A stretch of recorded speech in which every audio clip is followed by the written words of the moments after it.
think you know Adolf Hitler. You've never seen him like this before. Hitler's contemporaries, from his birth in Braunau to his death in the bunker, authentically flesh out the picture. Who was Hitler? Hitler neither finished school nor had any vocational training. He occasionally lived in homeless shelters or on the street. He refused to pursue a regular job. To this day, it seems inexplicable that he could come to power. Out of nowhere, Hitler became the Führer, leader of the German Reich, one of the most powerful men of the 20th century, starting an inferno that engulfed the world and brought death to millions of people. The nation worshipped him and followed him blindly into the abyss. But during his lifetime, he kept his origins and his life secret. No one should know how or who he was. Fascinating and oppressive accounts from companions, friends, and enemies, as well as the most extensive collection of archive material ever shown. Much of it, hitherto unpublished, reveal who Hitler was and how he could become what he was: a notorious liar and an unscrupulous murderer. Thanks to Germany's economic recovery, Hitler gains in popularity among those who are not members of the NSDAP or a Nazi organization. He intensifies the construction of the new Autobahn motorways and promises the Germans an affordable car, the Volkswagen, also known as the Beetle, for which an entire new industrial center is created. The Nuremberg party rallies advanced to become bombastic shows of Hitler's power and part of the general demonstration of reinvigorating German military strength. His private life is confidential. Thus, he can keep his relationship with Eva Braun secret, as he has always cultivated an image of living alone for the good of Germany.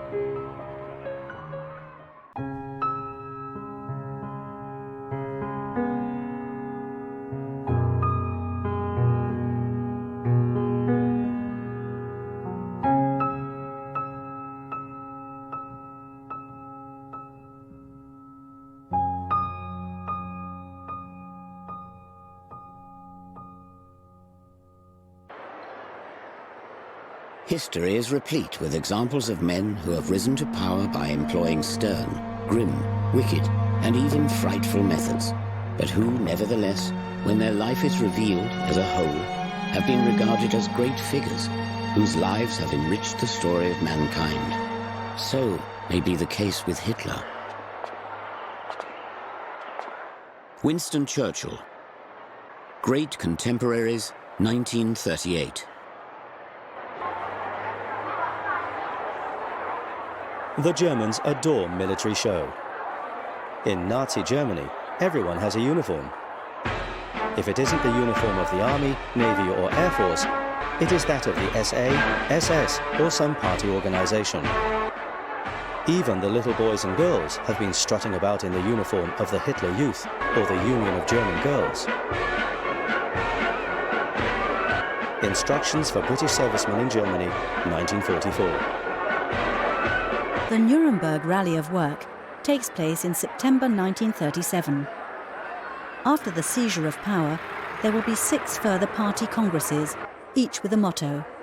The Nuremberg Rally of Peace is scheduled for September 2nd, 1939, and is cancelled one day beforehand because of the Wehrmacht's invasion of Poland. Before the end of Culture Week, I was once again in an aeroplane.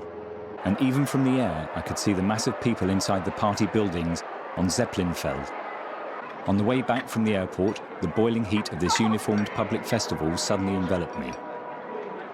Marching music, columns of men, swirling dust, swastika flags in all possible and impossible places, and the pavements brown with people. Paul Otto Schmidt, Chief Interpreter at the Foreign Ministry, experiences. It's impossible to describe the unique intoxication that moves the hundreds of thousands of men and women. For 8 days, the city of Nuremberg is under a spell. André-François Poncet, French ambassador to Berlin. I confess that I was exceptionally impressed by much of what I saw. And I was fascinated by the brilliantly smooth running of events. Albert Kesselring, Supreme Commander, Air Fleet 1.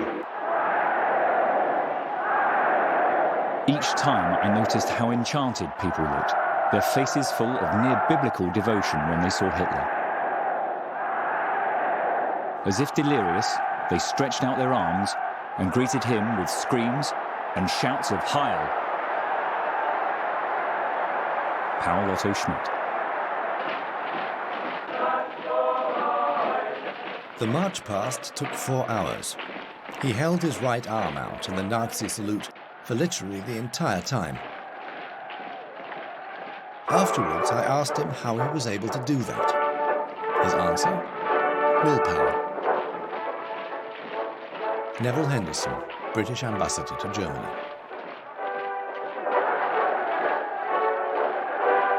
He couldn't do it like Comrade Esser, who didn't seem to get tired with his arm outstretched for hours and hours. Hitler was almost envious of his stamina. Then he noticed how Esser quietly put his right arm down and raised his left. As Hitler told us later, he would have liked to have copied Esser. Fritz Wiedemann, Adjutant to Adolf Hitler.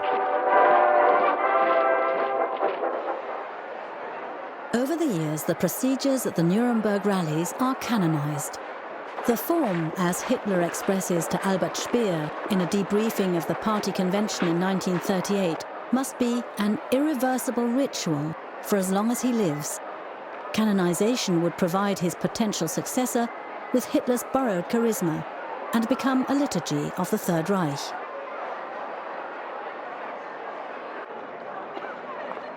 But in Nuremberg, I also had the distinct feeling of imminent danger. The conversion of the German people to National Socialism was honest and complete. Besides the Führer's cheering masses, who seemed prepared to follow him and only him, whatever opposition that remained consisted merely of plans and the desire to oppose, without any backing or force. Paul Stalin, Air Force Attaché in the French Embassy in Berlin. William Lyon Mackenzie King, Premier Minister of Canada. Diary, June the 29th, 1937. After received in audience at Reichschancellery. When I was formally shown into the room in which Herr Hitler received me, he was facing the door as I went in. He was wearing evening dress. Quietly and pleasantly said he was pleased to see me in Germany. His face is much more prepossessing than his pictures would give the impression of. It is not that of a fiery, overstrained nature, but of a calm, passive man, deeply and thoughtfully in earnest. His skin was smooth. His face did not represent lines of fatigue and weariness. His eyes impressed me most of all. There was a liquid quality about them which indicate keen perception and profound sympathy. He looked most direct at me in our talks together at the time, save when he was speaking at length on any one subject. He then sat quite composed and spoke straight ahead, not hesitating for a word, perfectly frankly, looking down occasionally towards the translator and occasionally towards myself. He went on to say, so far as war is concerned, you need have no fear of war at the instance of Germany. We have no desire for war.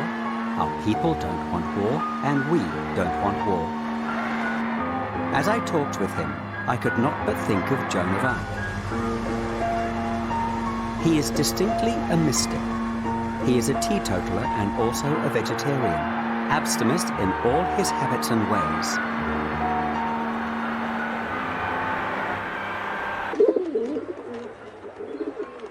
Mussolini met Adolf Hitler for the first time in Venice in 1934. Hitler was taking his first steps in international politics, while the Duce had been in power for 12 years. The first impression my husband had of Hitler was not overwhelming. Rachela Mussolini, wife of Benito Mussolini, Memoirs. He was like a gramophone that only plays 7 notes, and once played, starts all over again. Benito Mussolini. After the meeting in Venice, the relationship between Hitler and Mussolini initially remained distant.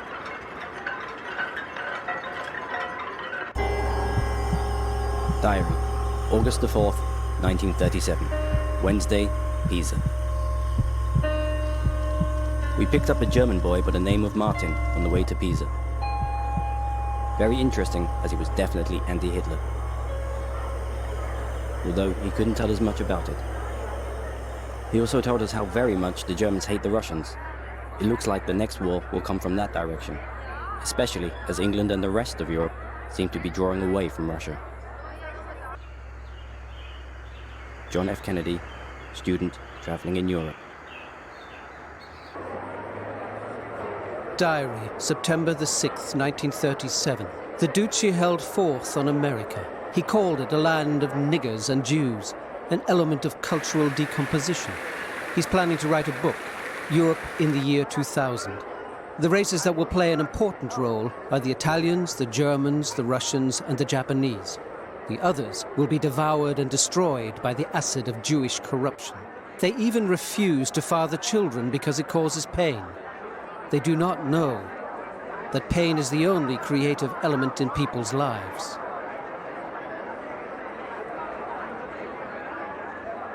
Galeazzo Ciano, Foreign Minister of the Kingdom of Italy, Benito Mussolini's son-in-law.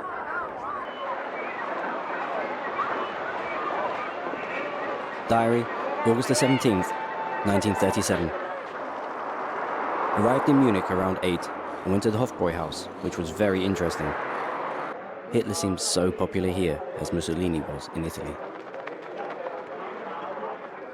John F. Kennedy.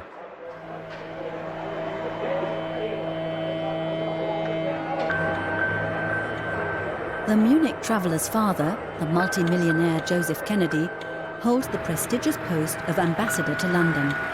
He is close to Hitler-friendly circles of the British aristocracy, and thus isolated from Washington and London. In 1940, he will resign. Diary, August the 18th, 1937. Munich. Got up late and none too spry. Had to talk to the proprietor, who is quite a Hitler fan. There is no doubt about it, that these dictators are more popular in the country than outside, due to their effective propaganda. John F. Kennedy.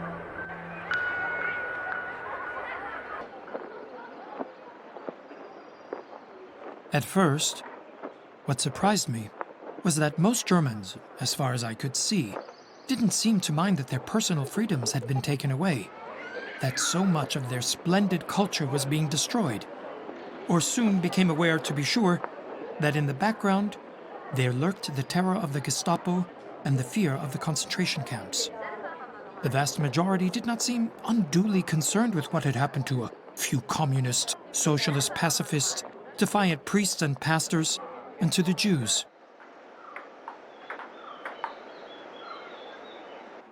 William Shirer, correspondent to the Universal News Service in Berlin.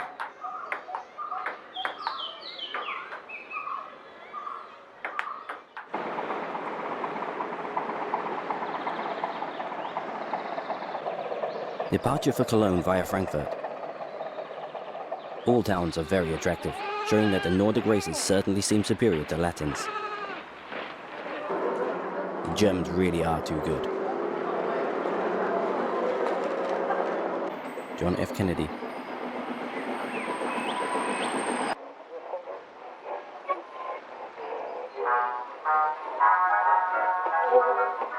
During one of these walks, the Führer spoke in depth about traffic problems throughout the world and asserted that, as a result of the development of the automobile and increased production, roads would no longer be able to handle the traffic within the next 10 years.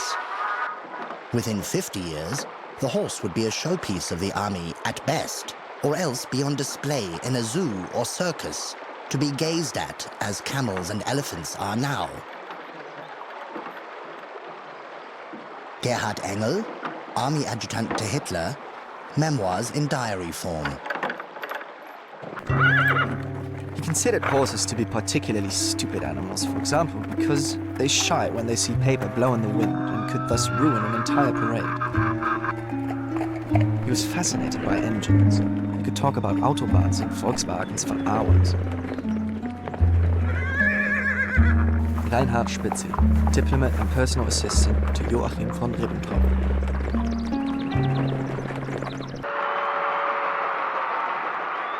Between 1933 and 1938, Hitler is constantly on the move with his large entourage. For this purpose, he has a motorcade, 3 planes, and a special train with 2 carriages at his disposal. Hitler's favourite vehicle when travelling was the car. Second came the train. Third, but only to save time, was the airplane.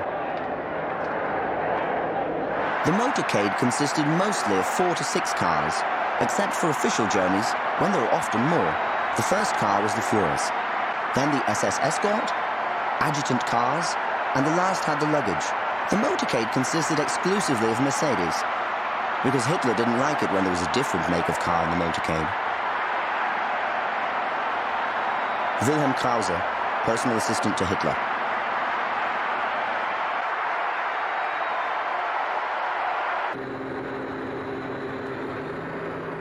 On my return to the Führer's headquarters yesterday, I flew very fast in the Führer's plane, a very spacious Focke-Wulf. By the way, this plane is simply furnished without any ostentation. The only special feature is a desk for Hitler at his seat.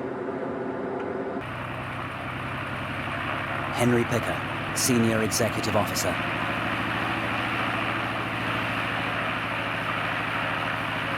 On May the 19th, 1935, Hitler's former bodyguard Sepp Dietrich, now commander of the Leibstandarte SS Adolf Hitler, ceremoniously opens the Frankfurt am Main-Darmstadt motorway. As early as May 1933, Hitler, who is fascinated by cars and technology, issued a program of motorway construction, which was to create a dense network of 4-lane roads across Germany. Under the responsibility of the General Inspector for German Roads, Fritz Todt, there are about 1,500 kilometers of motorway under construction in autumn 1934. This is also designed to reduce unemployment. In 1936, around 120,000 workers are employed on the project.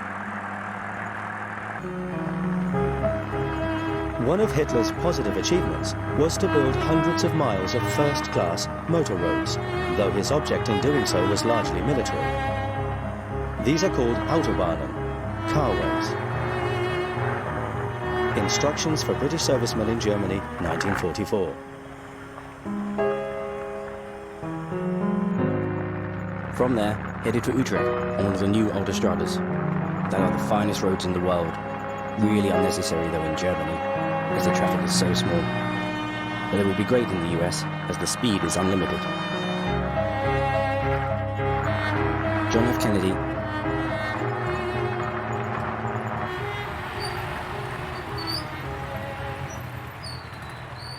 Some pre-production KDF cars at the Leipzig Spring Fair of 1936. In February 1934, Hitler had publicly demanded that the German automobile industry develop an economical and inexpensive passenger car, the Volkswagen. In June, Ferdinand Porsche was given the go-ahead by the Reich Association of the German Automotive Industry to develop a prototype. Later, the German Labour Front, with its organisation KDF, or Kraft durch Freude, Strength Through Joy, takes over the management and financing of the project.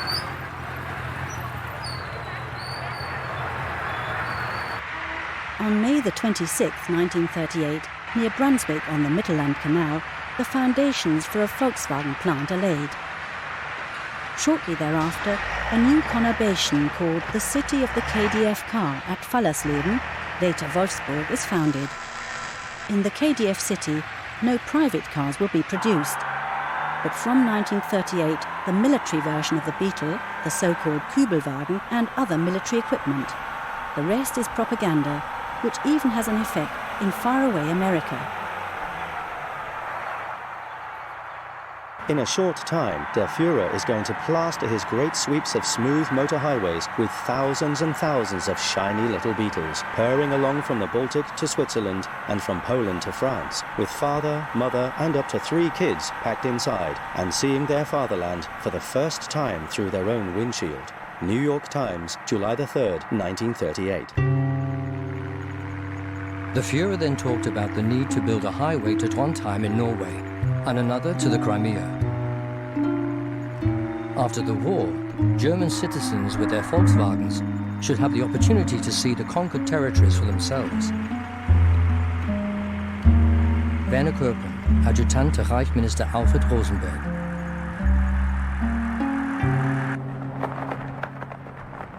Diary, September the 23rd, 1937. The preparations for the trip to Germany are complete. I personally took care of the details. Galeazzucciano. The Brandenburg Gate and the Pariser Platz had been transformed into a real theatre site by Benno von Arendt. When we turned into Wilhelmstrasse, I had the impression that I was an actor in a gigantic opera performance. Banner flags hung from the roof down to the ground floor on both sides of the front of the buildings. Paul Otto Schmidt.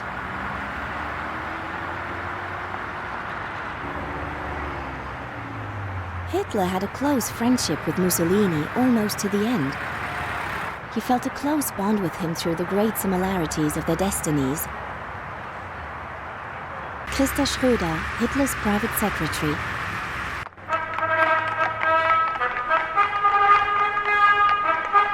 Diary, Berlin, October the 2nd, 1937.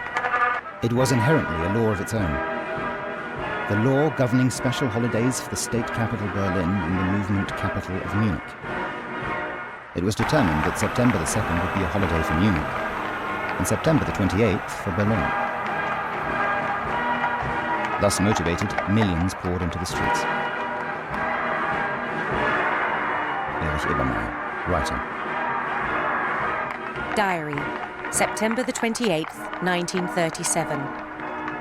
The German people are tired of standing for hours to catch a short glimpse of any notable personality. The surging throngs of people were primarily SA men in civvies. Bella Fromm, German Jewish journalist. The Duce called me. It's unimaginable what I saw here. The German people are of an exceptional type.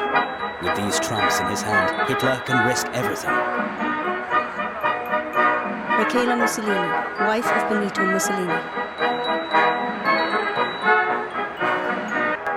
Diary, Wednesday, September the 29th, 1937. Yesterday we heard very good speeches by the Führer and Il Duce in Berlin. I feel really queasy again. Henrietta Schneider, East Prussia, housekeeper. I liked the new cult. It stood for flags, shiny police horses, gloriously colourful uniforms, torches and music. Everything for free without having to bother my dad to take me to the puppet show. Thomas Geffer, German Jew, prisoner in Buchenwald.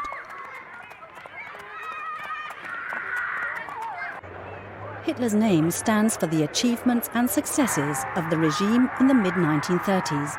According to the propaganda, and this is what the majority of the population believes, within 3 years his genius has achieved a booming economy, the elimination of unemployment, and the restoration of peace and order.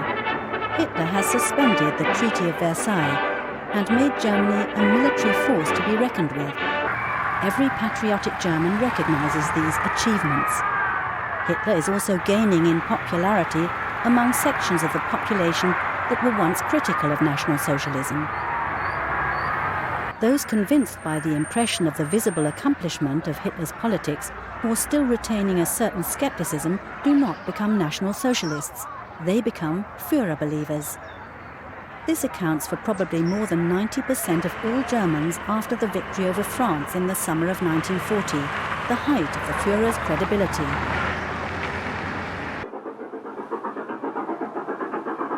Diary, Kampen, Sylt, August the 18th, 1937. Frau Tiedemann has made her peace with the Third Reich. And she's right. You're not obliged, as a hostess, to have a worldview. She rented one of her houses in the dunes to Göring last year. Erich Ebermeier.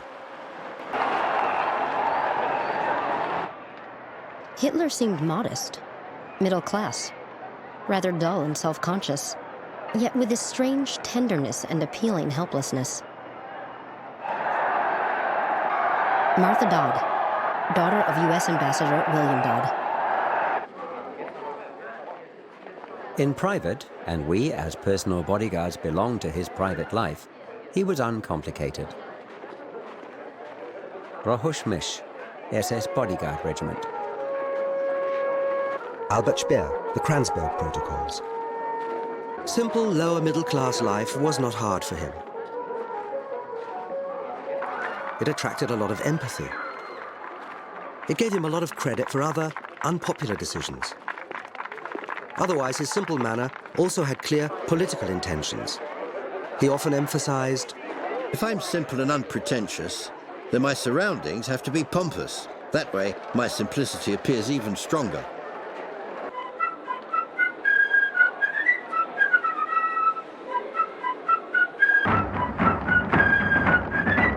This week, our city celebrated German Art Day. Young girls dressed as Vestal Virgins scattered flower petals in the wind. Youths dressed as Roman citizens and wearing sandals like the ancient Romans marched in the balmy warmth of the beginning summer. Edgar Volkswagen, German Jewish neighbour of the Adolf Hitler.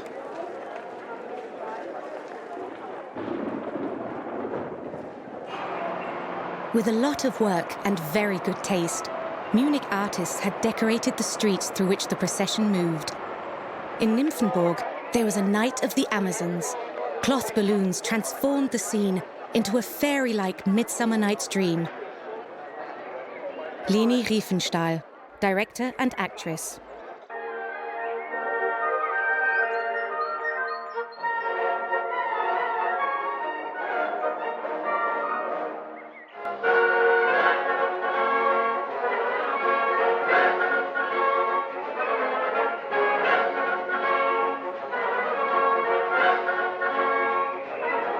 The position of Hitler and the National Socialists on sexuality is contradictory.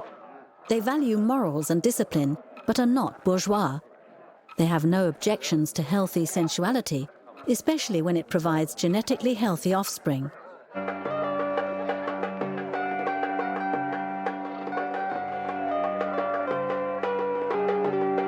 After a year of Puritanism, the Nazis went to the other extreme. In later years, nudism was so commonplace that a ballet girl who refused to go along with it was soon out of a job.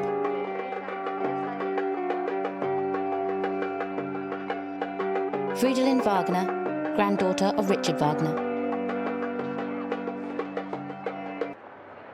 He condemned the elegant passions of his lofty colleagues, like hunting or horse racing. These were the last remnants of the feudal rule of the princes. He made fun of them a lot. Albert Speer.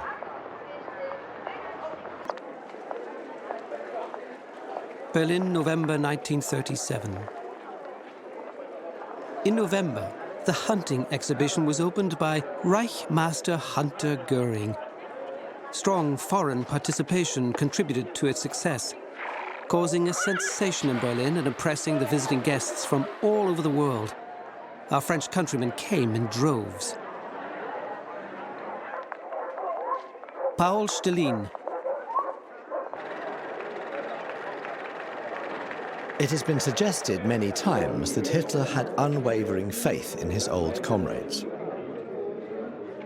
As far as the Reichsmarschall was concerned, this assumption is true, unfortunately. Heinz Guderian, commander of the 2nd Tank Division.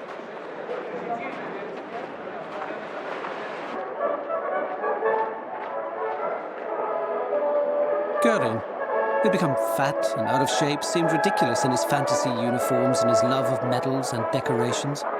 His greed for earthly goods turned him into a crook. Robert Coulondre, who served as an ambassador to Berlin in autumn 1938, wrote that of all Hitler's sinister buddies, he was still the best. Paul Stalin.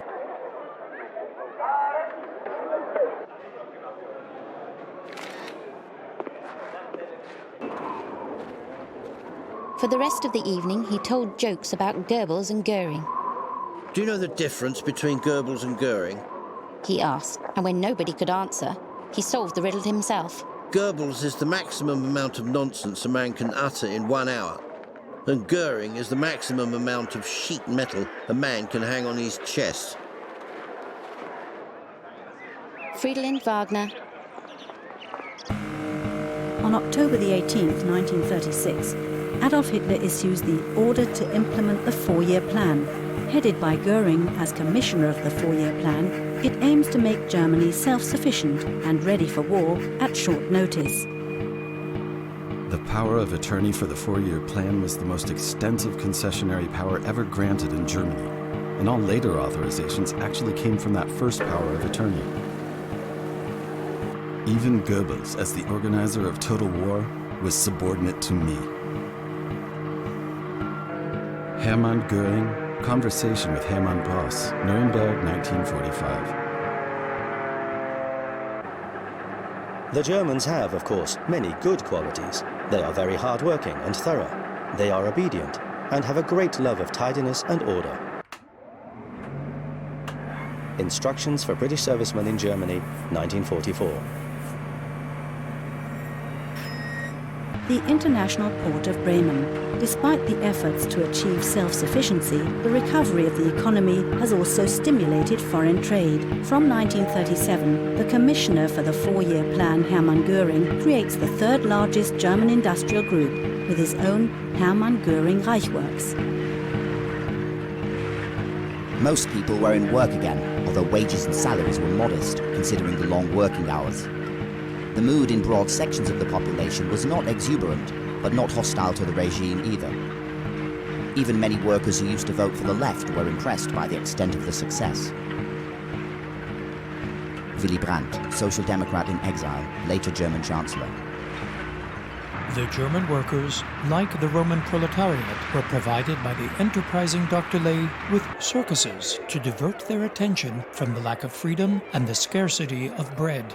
Within the labor front, Ley created a gigantic organization called Kraft durch Freude, Strength Through Joy, which provided the German worker with fun and games for his leisure at bargain rates. It offered, for instance, dirt-cheap vacation trips on land and sea. Dr. Ley built 2 cruise ships and chartered 10 others to handle ocean cruises for Kraft durch Freude. They were amazingly inexpensive. William L. Shirer, journalist, The Nightmare Years. At the end of the Weimar Republic, the average number of paid days holiday for workers and employees was 12 working days, with Saturday being a working day.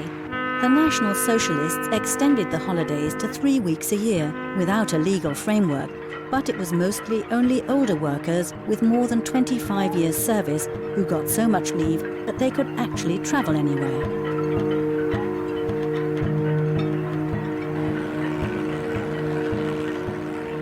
Germany report of the Social Democratic Party, March the 12th, 1938. In the Third Reich, it is the armaments that supply the bread, while the circuses are provided by the KDF organization. In the factories, which pay very well, KDF travel fever is particularly strong. Foreign travel is especially popular. Many spend their holidays exclusively with KDF and go on both summer and winter trips.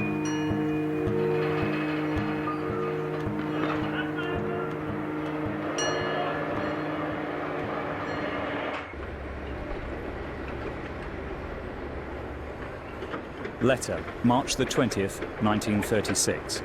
To the Führer and Chancellor of Germany in Berlin.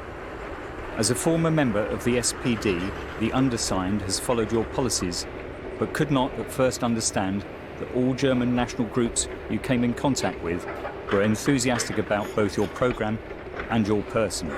Until through your actions, after the seizure of power, it became clear that the unfaltering will to fundamentally transform conditions in Germany filled a decent, honourable person with pleasure, being able to live as a German in Germany. The elimination of all parties and interest groups was itself an act of greatness. I would like to express my gratitude for this if you are interested in the thanks of a simple man. Heil, mein Führer, Adolf Hitler. Signed, Wilhelm E., Trumpet at Meurs, Rhine. 1 in 4 households in Germany still have no electricity. At the same time, long-range missiles are being developed in Peenemünde, aircraft for transatlantic passenger traffic built in Bremen, and experiments with jet engines undertaken in Augsburg.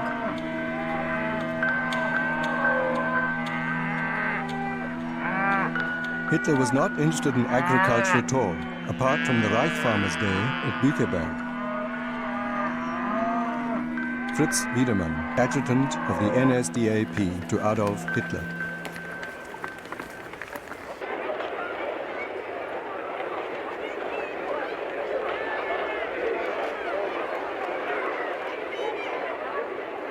In Hitler's worldview, the peasantry is one of the backbones of the nation.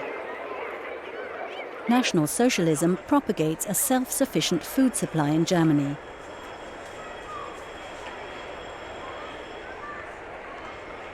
In order to facilitate the identification of the rural population with the new regime, in 1933 the National Socialist government declares the Thanksgiving Harvest Festival, which is based on Christian or even older religious rituals, the day of the nourishment trade, an official holiday, like May the 1st for industrial workers.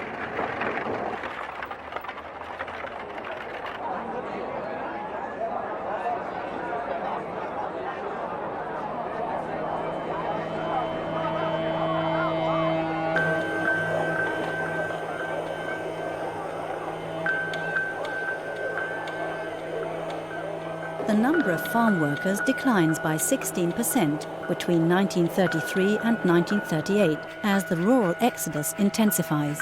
Neither coercion nor propaganda can reduce this drain on labour. Nor can modern technology remedy the situation. What little foreign currency there is needed for tanks, cannons and planes, not tractors and harvesters. Agricultural production threatens to decline.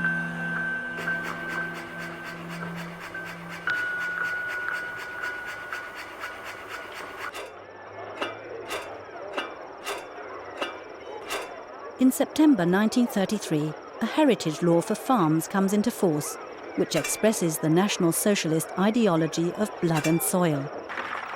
The peasantry is considered the source of life of the Nordic race. The law is intended to prevent excessive debts and fragmentation in the succession regarding farms of up to 125 hectares.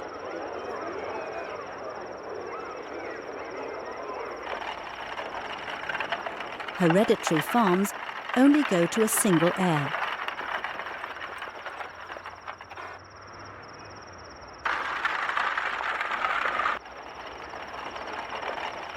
The excluded heirs are given modest compensation. Nearly 40% of agricultural land is affected.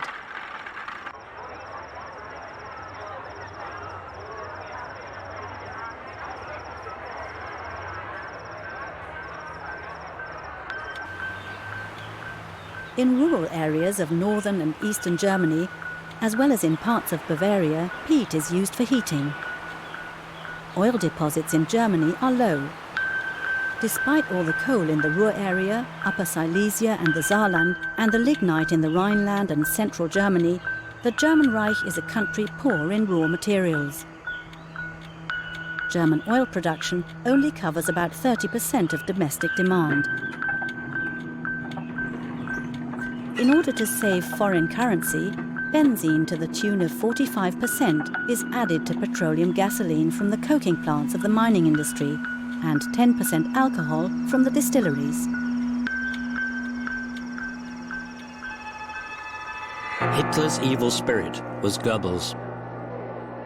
Ernst Hanfstengel, head of the NSDAP Foreign Press Bureau. On the same evening, I saw Goebbels for the first time. A small man with an overly big head on a child's body. He was surprisingly ugly. His defect, he has a club foot, barely lessened the antipathy that he aroused.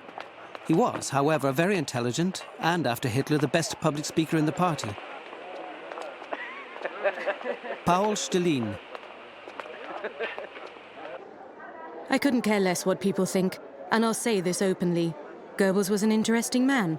I never disliked him. He was only dangerous towards the end. Sarah Leander, Swedish singer and actress. He was capable of recognizing the faults and weaknesses of the National Socialist system. But he wasn't courageous enough to point these out to Hitler. In front of Hitler, he was like Göring and Himmler, a little man. Heinz Guderian, Major General.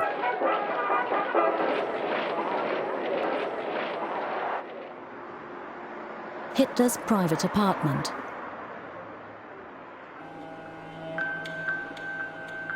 The decor was lower middle class. Richly carved, solid oak furniture in the study, books behind glass doors, embroidered pillows with homely inscriptions or vigorous party wishes. On the walls hung idyllic paintings of the Munich school. It smelled of old cooking oil and rancid rubbish. Albert Speer, Spandau Diaries. The only decoration in the room was a portrait in oil of the Führer's mother, painted from an old photograph. Friedland Wagner. He's really very lonely. Doesn't have any luck with women. He's too soft with them. Women don't like that. They need a man to lord it over them. Joseph Goebbels. In October 1938, Willy Forst shoots Bel Ami in the Eva Studios in Berlin.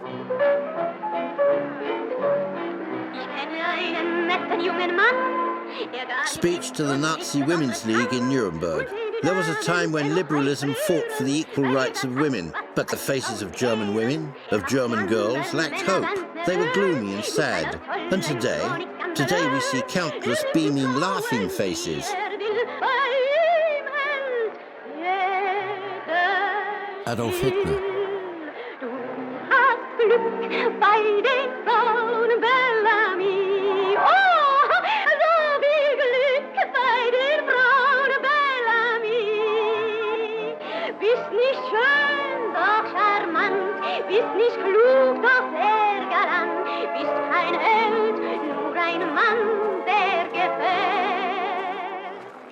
He knew that he could have any number of women.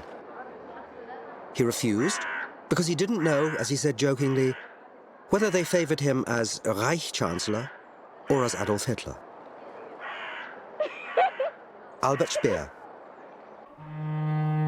One evening in 1929, Heinrich Hoffmann came to his photo studio accompanied by a man. The stranger introduced himself as Herr Wolf. After he left, Eva Braun wanted to know who the stranger was. Hoffmann declared that he was the Führer of the NSDAP, Adolf Hitler. Eva didn't come across as an archetypal German girl. Rohush Misch, SS Bodyguard Regiment. He didn't want clever women near him. Albert Speer. Privately, Hitler was very nice. Eva Braun loved him very much, and he loved her. Hertha Schneider, friend of Eva Braun.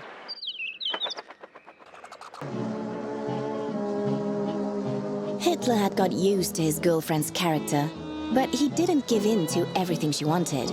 She was subject to a lot of strict rules. When she danced, she did so secretly because Hitler disliked dancing. Christa Schröder.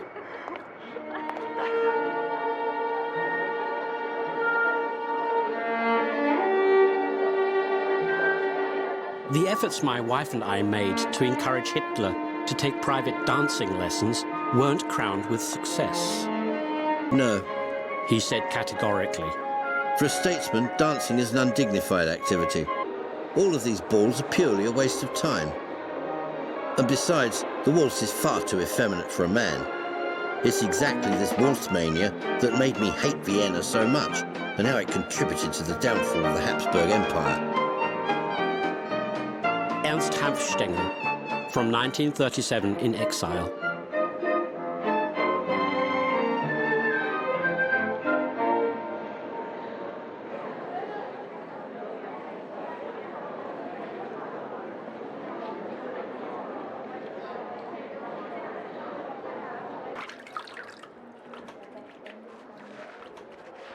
She had an extremely beautiful figure and was well proportioned.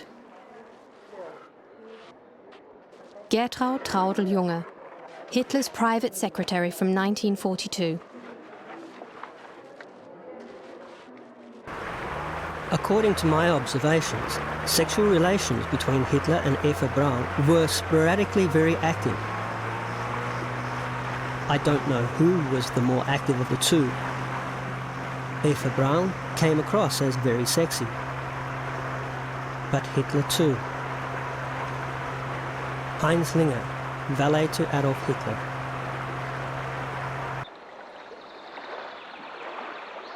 I never observed any intimacy between Hitler and Eva. Neither did my comrades. Rohush Mish. Diary, November the 18th, 1934. I don't want it to be my fault if he doesn't like me anymore.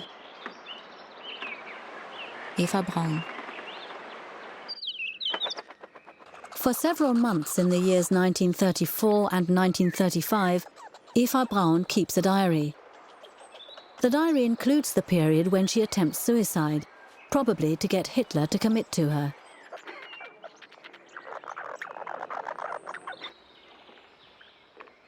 Diary, March the 11th, 1935. If only I'd never met him. I'm in despair. I'm buying sleeping powders again. He only needs me for certain purposes, nothing else is possible. When he says he loves me, he means it only at that moment. Eva Braun. That was when Eva Braun attempted her first suicide. This act of desperation moved Hitler deeply. Christa Schröder. Diary, April the 29th, 1935.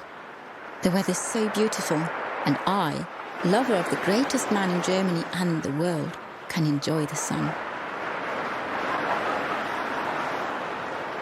Eva Braun.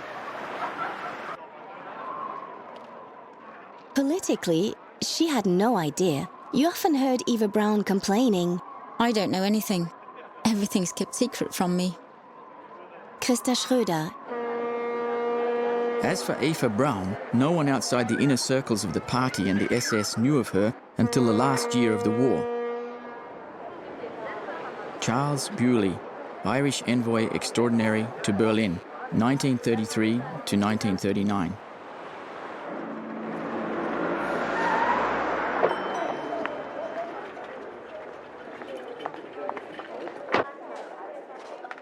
The existence of Hitler's girlfriend doesn't remain totally unknown.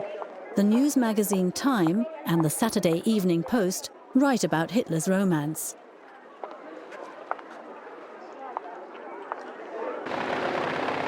December the 16th, 1939. In the closing days of last August, a blonde Bavarian girl named Eva Helen Braun moved into the Great Chancellery of Wilhelmstrasse.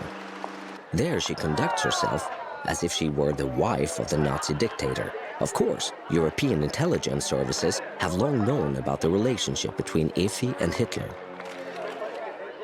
Richard Norbert, Saturday Evening Post. When he retires, Hitler plans to build a residence in the Austrian town of Linz. Albert Speer revealed that Hitler intended to live out his final years there with Eva Braun. Besides Fräulein Braun, I'll take nobody else with me. Fräulein Braun and my dog. I will be lonely. Everyone will be running after my successor. Adolf Hitler to Albert Speer.